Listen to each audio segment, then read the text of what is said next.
کہتے ہیں کہ ماہ رمضان ماہ رمضان ماہ رمضان ماہ رمضان ماہ رمضان ماہ رمضان شور مگنو سن کر تجھ تک میں دبا آیا شور مگنو سن کر تجھ تک میں دبا آیا ساتھی میں تیرے صدقے ساتھی میں تیرے صدقے میں دے رمضان آیا ساتھی میں تیرے صدقے میں دے رمضان آیا ماہ رمضان آیا ماہ رمضان آیا ماہ رمضان آیا ماہ رمضان آیا. یہ دیکھو کہ میں مانگ کون رہا، یہ تیرے میرے جیسا نہیں مانگ رہا، یہ اعلیٰ عادت مانگ رہے ہیں، یہ اعلیٰ عادت مانگ رہے ہیں کہ ساقی میں تیرے صدقے میں دے رمضان آیا میں پلا. اب لگتا ایسا کہ میں پلانے کے لیے ساقی آیا اور ساقی نے میں پلائی تو کیا ہوا؟ جب بام تجلی پر وہ نیر جایا جب بام تجلی پر وہ نیر جا آیا سر تھا جو گیرا جھک کر سر تھا جو گیرا جھک کر دل تھا جو تپایا سر تھا جو گیرا جھک کر دل تھا جو تپایا ماہ رمضان آیا ماہ رمضان آیا. امام کیا بات کر رہے ہیں؟ امام کا کلام ہے، یہ کسی آلو چھولے بیچنے والے کا کلام نہیں،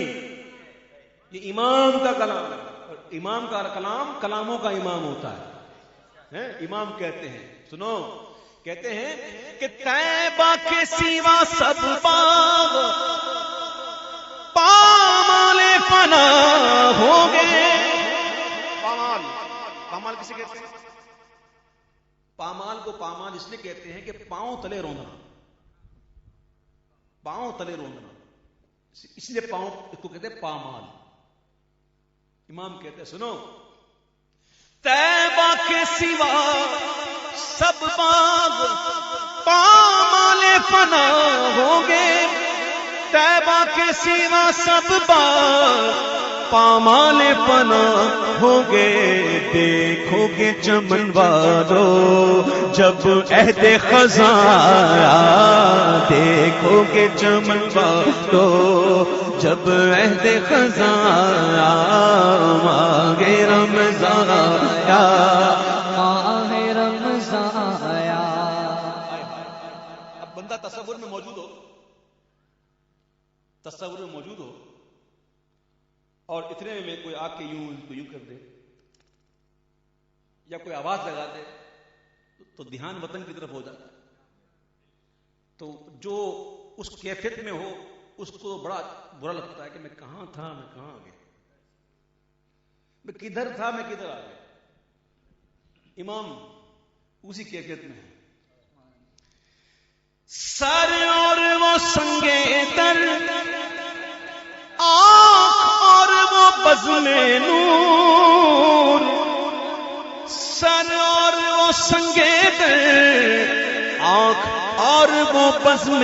نور. ظالم کو وطن کا دھیان آیا تو کہاں آیا ظالم کو وطن کا دھیان آیا تو کہاں آیا. سر اور وہ سنگے در آنکھ اور وہ بزم نور سر اور وہ سنگے در آنکھ اور وہ بزم نور. ظالم کو وطن کا دھیان ظالم کو وطن کا دھیان آیا تو کہاں آیا ظالم کو وطن کا دھیان آیا تو کہاں.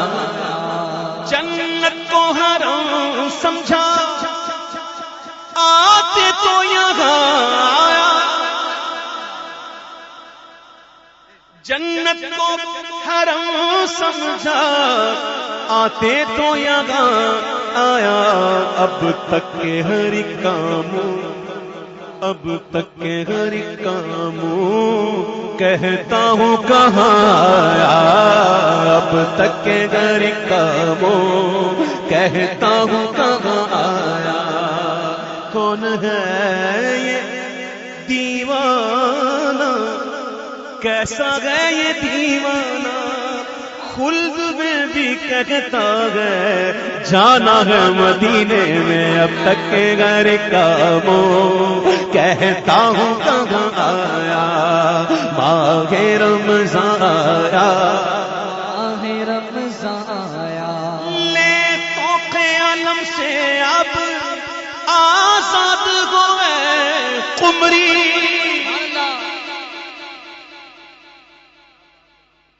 قمری ایک پرندہ ہے اور وہ باغ میں چمن میں سب سے اونچے اور سب سے سیدھے درخت کا انتخاب کرتا ہے وہ قمری جیسے بلبل جو ہوتا ہے وہ پھول کو دیکھ کر چیکتا ہے تو اس کی معراج بلبل کی معراج گل جہاں گل مل جاتا ہے وہاں وہ چیکتا ہے اس طرح قمری کی معراج سرو اونچا درخت اللہ اکبر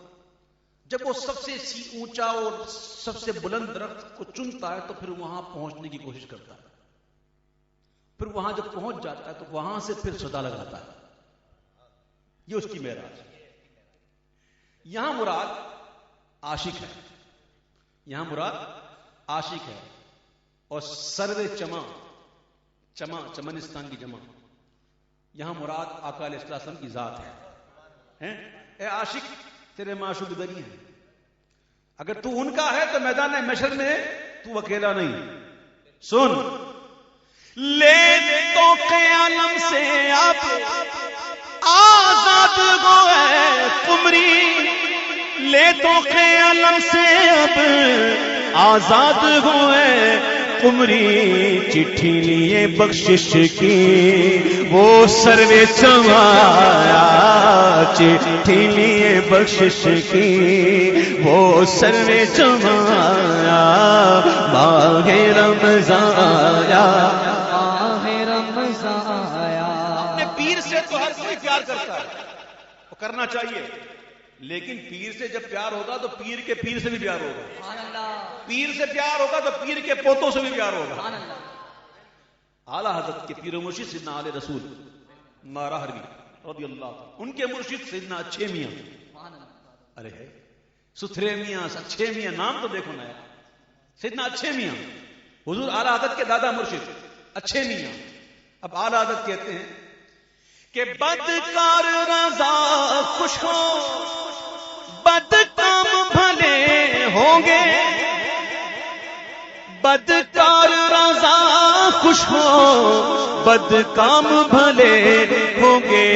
وہ اچھے میاں پیارا اچھوں کا میاں آیا وہ اچھے میاں پیارا اچھوں کا میاں آیا وہ اچھے میاں پیارا اچھوں کا میاں آیا اب اور آگے کہتے ہیں کہ نام سے رضا کے اب مٹ جاؤ برے کاموں نام سے رضا کے اب مٹ جاؤ برے کاموں دیکھو میرے پلے پر وہ اچھے میاں آیا دیکھو میرے پلے پر وہ اچھے میاں آیا میں اپنی محبت میں کہتا ہوں کہ نام سے گدا کے اب مٹ جاؤ برے کاموں نام سے رضا کے اب مٹ جاؤ برے کاموں دیکھو میرے پلے پر وہ احمد رضا وہ دیکھو میرے پلے پر وہ